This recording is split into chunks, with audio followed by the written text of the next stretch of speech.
This is episode 125, Why Energy Management is Greater Than Time Management. Welcome to Alive by Design. My name is Blake Mallon, and we're here to bring you inspiring people, principles, and practices to help you wake up, move toward your meant to, and feel fully alive. Open your mind and let's dive in. Hey guys, before you listen to the podcast, I just want to drop in and say I appreciate you for being here, and I'm super excited about this new Walk With Me series.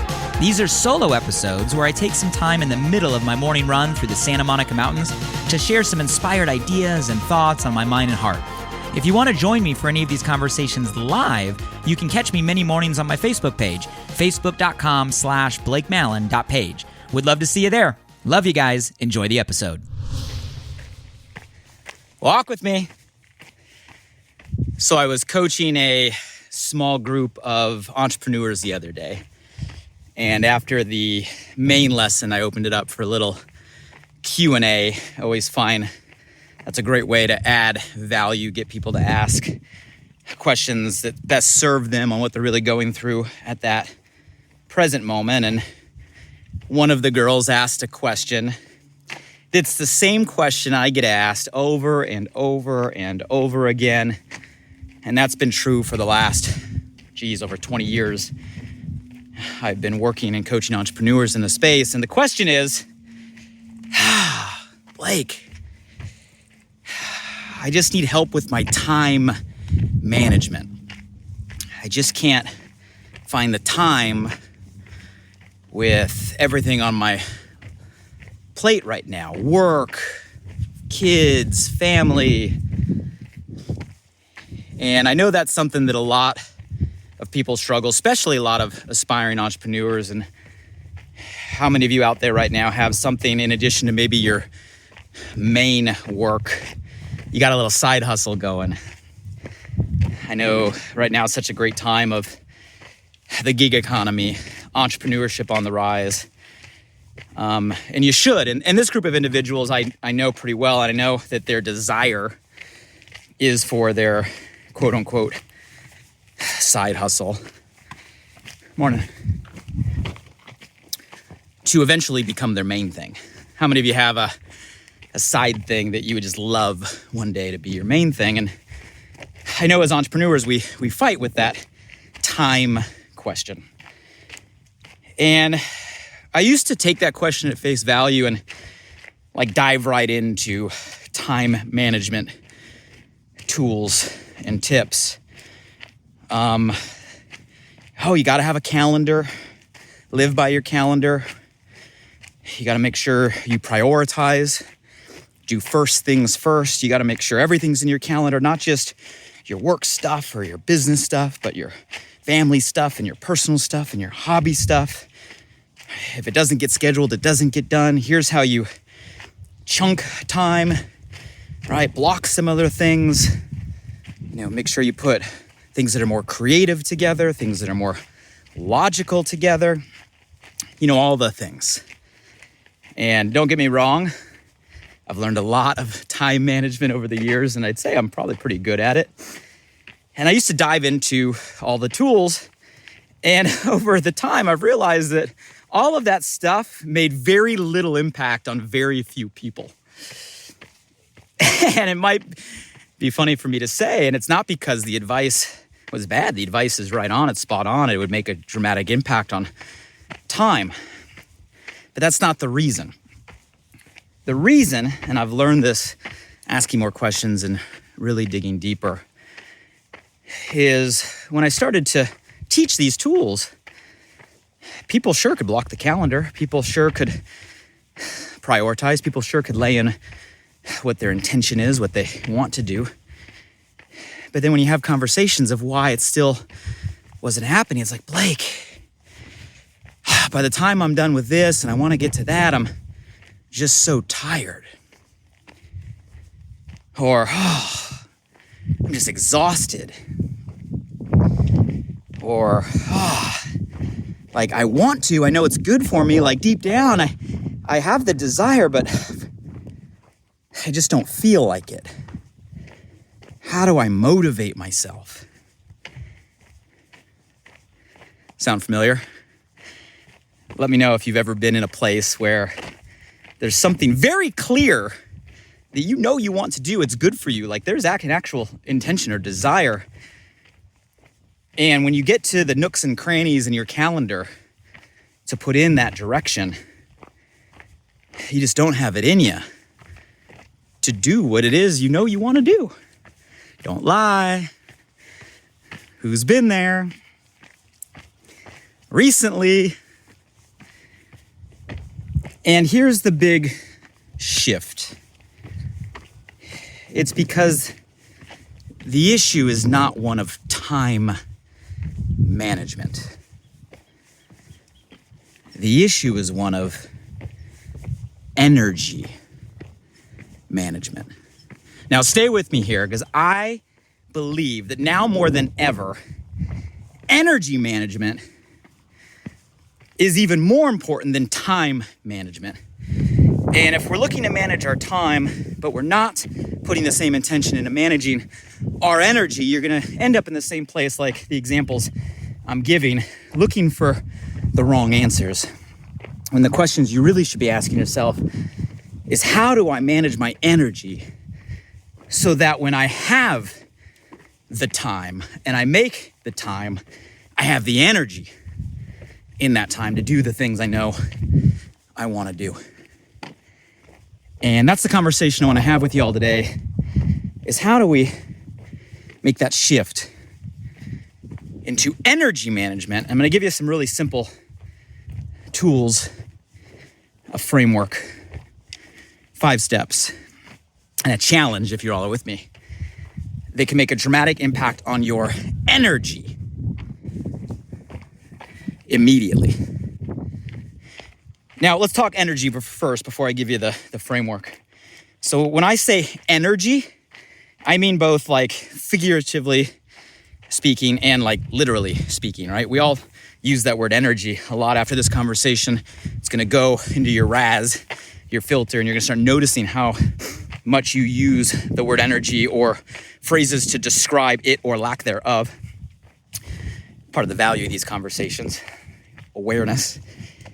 But when I say energy, figuratively, we use it all the time. Like, hey, I'm tired, I'm exhausted, I don't feel like it, right? I don't have the energy. These are all phrases we use probably more often than we'd like to admit. And when we talk about it figuratively, like I don't have the energy, that comes from a literal definition, meaning literally we're talking about energy by every sense of the word. Take a seat here on it's our little wisdom rock. Beautiful day. There's the view, ocean. Clear skies here, Santa Monica to Malibu. We are literally made of energy, right? And I don't want to flash you back to like 7th grade science class where we talk about atoms and molecules and electrons and positive and negative charges, but literally we're energy. We're magnets. Our whole body is based on that. Matter of fact, all matter is based on that. It's been scientifically proven by people much smarter than me that we have a frequency that can be measured. It changes or fluctuates depending on where we're at. There are entire fields dedicated to this. And I'm not going to go down that rabbit hole. A lot of that is way above my head. But I like to simplify in the fact that, hey, let's just agree that energy is a thing. We all know it. We all feel it. Maybe we don't have the words to describe it. I'm going to skip all the science and I'm going to go to simplicity on how I view all of that. You guys ever play video games? I'm not a big video game player. I never have been. The only video game system I ever owned in my life was the original Nintendo. Come on, Contra. You guys remember the Contra code? Infinite Lives, Super Mario Brothers. Right, Excite Bike. And I use video games. It's crazy where gaming is today. It's nuts. And the basic premise of so many video games is you have your character, and when you start the game, you have a fixed amount of what? Energy, right? Your bars of energy. And the premise of the game is there's things you can do that can add to your bars, and there's things that get in the way that attack you that lower your bars. Isn't that the concept of so many games? And at the end of the day, if too many things attack you, you run out of bars, you run out of energy, and you die. You got to start all over again. Or if you're really good, you're able to go collect all the things that raise your bars, and you go longer and further and faster until you eventually complete the game. If you're able, right, to do that, that's the concept I know it's a funny analogy, but I don't think we're much different. I think most of us wake up in the morning, and if you were to imagine, we have a fixed set of bars of energy. And just like that character in that game, we go through our day, and there are only two sides of what we interact or interface with. There are things that attack us and drain our energy. We can feel it. Boom, bar gone. Oh, there's another one. Ooh, by the end of the day, right, you're starting to drag. You're all the way to, the evening, and you got nothing left in the tank. You got hit. Your bars went down. But vice versa, there's also things that multiply our energy, that magnify our energy. There are things that build us up, lift us up, right? Give us more life.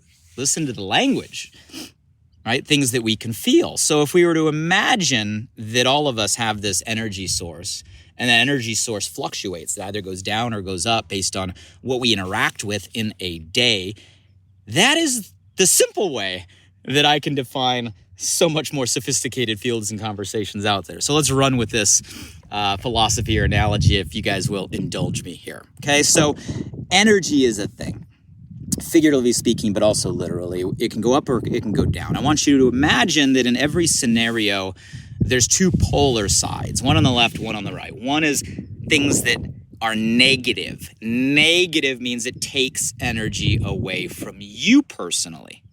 And then the other side is a positive. And a positive are things that add energy to you.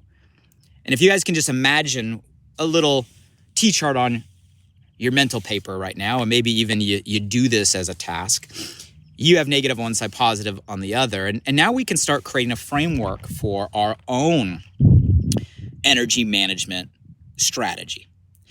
Now, I'm going to give you 5 different categories. Now, the categories, I think, are true for all of us. What's in each of the categories, you're going to have to put some personal, right, self-reflection time in to define, because we're all built differently, right, in terms of what adds and what takes away. We are different. Same operating system, but different variables. So let me give you the 5 categories that I think are true for you, and then ask you to do some quick self-reflection here. And hey, if you're in a place where you can write some of these things down, do it, or maybe you come back to that, but at least go along with it in your head. And then you can come back to it a little bit later. So the first category I'm going to call food. So when we talk about energy, literally, we got to start with what we eat and what we drink, or what we physically consume, right? And I'm talking any and all substances in any and all way that we put into our physical body. You guys, our body takes in fuel, right, in those forms, and that's what converts it into energy, literally. So if we're going to talk about energy, we got to first talk about food. And I'm going to ask you, what are things that you consume that you just know take your energy? You know this stuff, right? And I want you to list all of the things that you consume that take energy from you. And I urge you to spend some time with that list, and we all know what some of them are. I'll share with you some of my personal, right? Some things I know take energy from me. First and foremost, alcohol, right? I know alcohol takes energy from me. I've never been a heavy drinker, but I'll be definitely the first to admit there's been seasons in my life where it was far too frequent than I want, and some seasons where it's like, wow, my wife and I, we found ourselves drinking, a glass of wine every day. It wasn't overindulging, but every day is still too frequent, at least in my opinion. So for me, I make a conscious effort to limit, right, alcohol. And it's a big intention in my household this year, right? And that's on my list. Carbs, eating too many carbs, right? Overeating, heavy, full, make sure GI system works so hard. For me, I can feel that, right? I feel like carbs take energy from me. Too much sugar, and I love sweets. I don't know if any of you guys are out there. Like, I love it, but I know that it gives me spikes and then gives me crashes. Feels good for a minute and then not for the rest.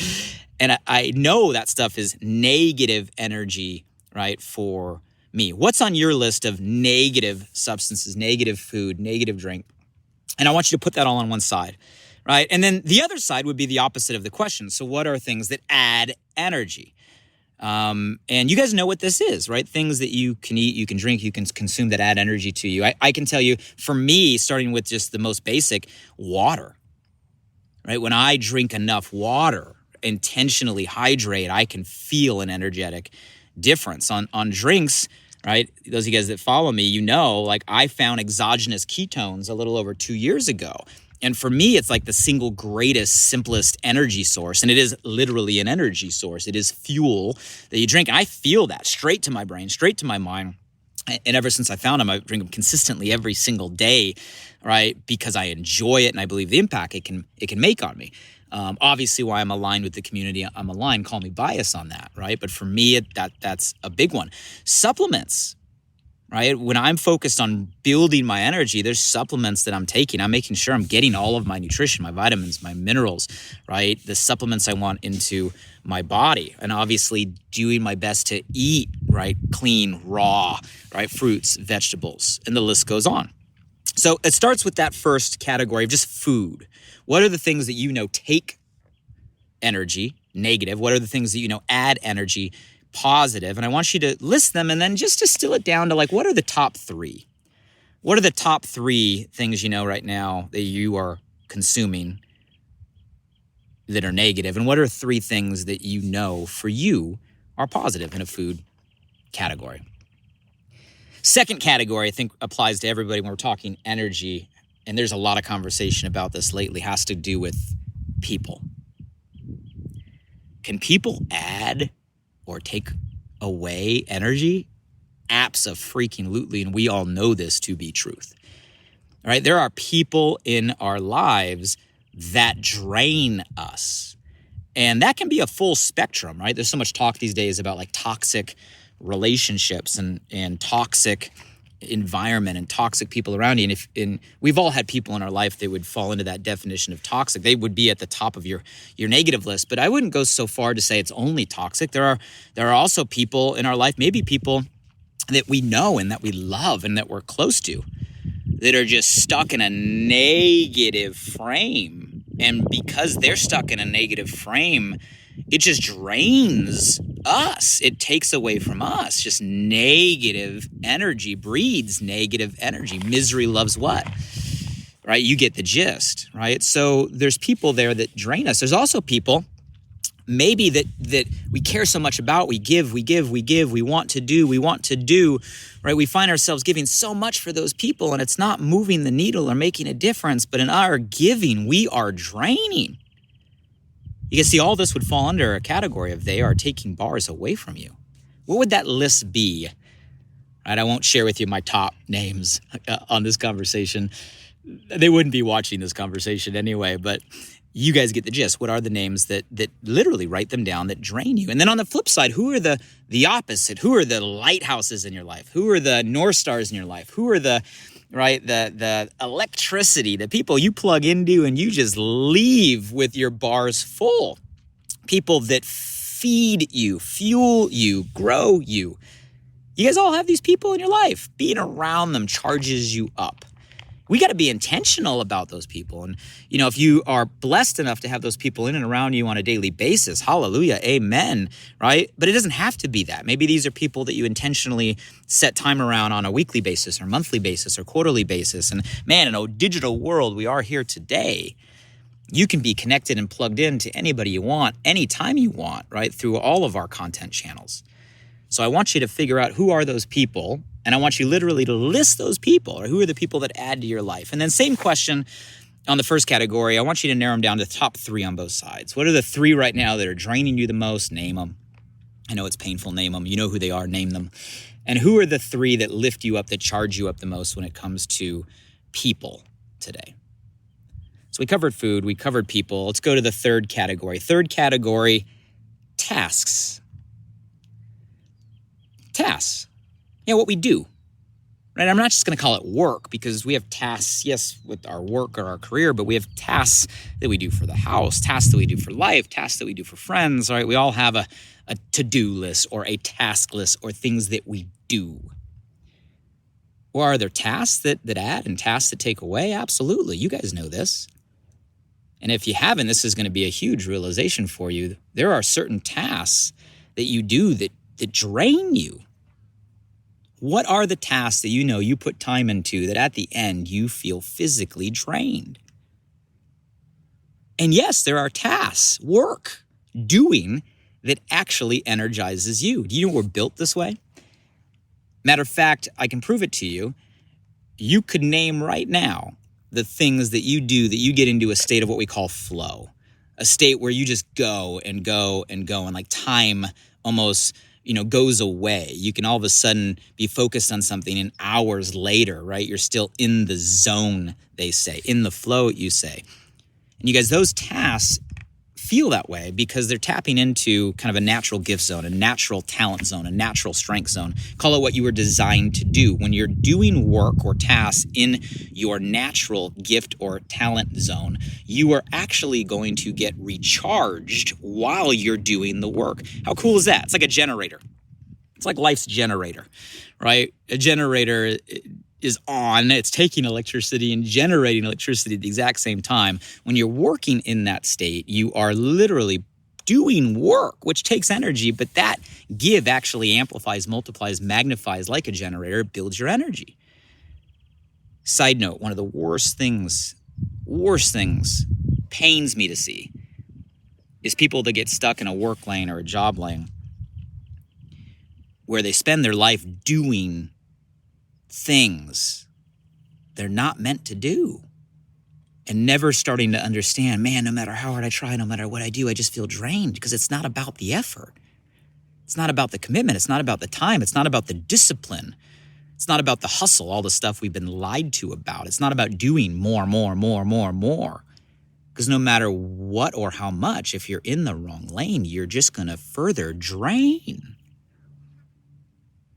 It's about applying all of those principles to things that you're meant to do, things that are in your gift zone, your strength zone. Got to spend time on that list. What are the tasks that drain you? And you guys, don't get me wrong, you're not going to be able to eliminate all of them, right? There's some things you might have to do. We all do things that we don't want to do or like to do, right? And because we're in a certain situation where maybe you have to do them because of a relationship or a family commitment or a work commitment, right? But you got to be aware and start to eliminate. You got to be intentional and conscious to start to put your life into the things, the doing that you're really designed to do. And that charges you up. Food, people, tasks. Let's go 2 more. Emotions. Ooh, now we're getting into a little emotional intelligence, EIQ conversation. There are emotions that take and there are emotions that give. There are emotions that drain and there are emotions that multiply. There are emotions that take the bars. There are emotions that add the bars. And you got to ask yourself, what are the emotions that you know drain you? Right? I know that if I spend time in any sort of fear place, and I think fear is the root, but we mask that word with other things like anxiety about the past, right, or future, or stress about the past or the future, or an overwhelmedness about the past or the future. All of that is based on a fear. And I know if I put feeling into that, it drains me. I bet it drains you, right? But there's other feelings or emotions, right, that are draining. Jealousy, draining, right? Envy, draining. I read a cool quote the other day that went something like, confidence is not walking into a room and knowing you're better than everybody else. It's walking into a room and not having to compare yourself to everyone else at all. How's that, right? Comparison, draining. Scarcity, draining. I want you guys to list the emotions that you know drain you. Again, this is about an awareness conversation. You got to list them, and I want you to then identify the top 3 that drain you the most so you know what they are. And then on the flip side, what's the things that amplify? What's the things that build us up? The fun emotions, right? Gratitude recharges. It recharges. You can't be, grateful or appreciative genuinely and not amplify your energy. Joy, happiness charges, right? It charges, right? Adventure, excitement, it charges. And each of us get charged in different amounts in different ways, but all of us have both the polar opposites. So I want you guys to list the emotions that drain you and list the emotions that make you feel alive. And last one. So I said to give you a 5-step framework. Last one. Thoughts. Some of you guys are like, thoughts? We got to get down to thoughts? Like, it's one thing, like, okay, you eat something, it takes energy, right? Someone, outside takes your energy. Doing something takes your energy. But a thought? Can a thought kill an energy bar? And can a thought add an energy bar? Guys, at the end of the day, thoughts are things. And at the end of the day, I save this one for last because it's the one we have to master, and it's the hardest because, people were around sporadically. Things we're doing were around sporadically. Things we're putting in our body were around sporadically, but our thoughts are with us all the time. And if we don't master the mind game and control our thought process, man, we can drain our battery without doing or saying or seeing anything just by the negative self-talk in our head. And we got to be honest with ourselves on what are the things that we say that are negative in our own internal dialogue, maybe self-diminishing conversation, right? Negative conversation, fear-based conversation, the thoughts in our head. You talk to yourself all day long. For those of you guys going, Blake, talking to myself, right? Voices in my head. I have no idea what you're talking about. That's the voice I'm talking about. You got to list the things that are on the negative and vice versa. What are the opposites? What are the internal dialogue that's going to be positive, empowering? Right? What if you just woke up every day and you said, I love my family. I love my friends. I love what I get to do for a living. I love the gifts that I've been given. I love the things that I have. I love my life. Man, wouldn't that be maybe a better conversation than some of the things that many of us wake up to every single day? And again, guys, it's about an exercise of just listing the things that are true for you and personal for you. I'm giving you examples that might strike a chord or might get you to think, but at the end of the day, you got to take these 5 categories because they're true for all of us. Food, people, tasks, emotions, thoughts. Negative, positive. List as many as you can. Distill it down to the top 3. Let's simplify on both sides. And I challenge all of you guys to do this. We're talking about energy management. I challenge you to do this. And here's my challenge. I said I would end with a challenge for all of you. For those of you that do this, that actually write down the T-chart, positive, negative, 5 categories, 3 and 3. I challenge you to read that every morning and read that every night. And just score yourself at the end of the day on a scale of 1 to 10, right? There's no right or wrong way to do this. Just give yourself a score, 1 to 10, on how you did that day, on staying on the positive side and minimizing the negative side. And do that for 21 days, right? 21 days is what they say kind of creates a habit, but 21 days I know is long enough to reset a filter. And I promise you, if you do that for 21 days, read it in the morning, read it at night, and just review, what's going to happen is you're going to start to reprogram your filter. And you're going to start to become more conscious and more aware, more woke. Is that what the kids say these days? About the things that add energy and the things that take energy. And we spend so much time worrying about our calendar, so much time worrying about what we do, so much time trying to find the right mentors or strategies, right? So much time trying to get answers. Don't you think we got to spend time at the core, time in our own energy management? Because we can be in the right place and have the right strategy and have the right opportunity, have the right everything. But if we don't have the right energy, we're not going to be able to accomplish our potential and pursue everything we're meant to do. It's not about just time management anymore. Now more than ever, it's about energy management. And people in this planet need a reset. And that's why I wanted to bring this topic to you guys today. One more view from the top. beautiful day. Sun is out. And here's to raising energy so we can continue to be who we're meant to be, do what we're meant to do, and live the life we're meant to live so we can make the impact we're all meant to make. Have a great day, everybody.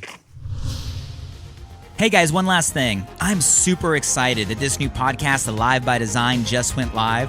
You see, I designed the show to bring you inspired thoughts and fascinating conversations with the world's most impactful people, to provide transformative principles and practices to help you wake up, move toward your meant to, and feel fully alive. And I'd love for you to help me spread the word now. Simply subscribe, rate, and review the podcast on this platform right now. So if I've ever given you value, please do me this personal favor and go subscribe now. And if you found today's episode helpful in any way, make sure you share this with at least one friend today. You have the power right now to change someone's day. So send them a text message with a link to alivebydesign.com, or simply copy and paste the link right from this podcast platform. Who's one person you know right now that you want to see succeed, that you want to see grow, that you want to see feel more alive? Shoot them a text with your largest takeaway from today and be a light in their day. And if you were referred here by a friend, make sure you shoot them a text back and say thank you. I'd love to hear from you directly on what you got from today's podcast. So if you're up for it, drop by my Instagram @BlakeMallon and shoot me a DM. And as always, thank you for showing up. I'm grateful for you, and I hope our time together today in some small way helped you feel a little more alive. Until next time.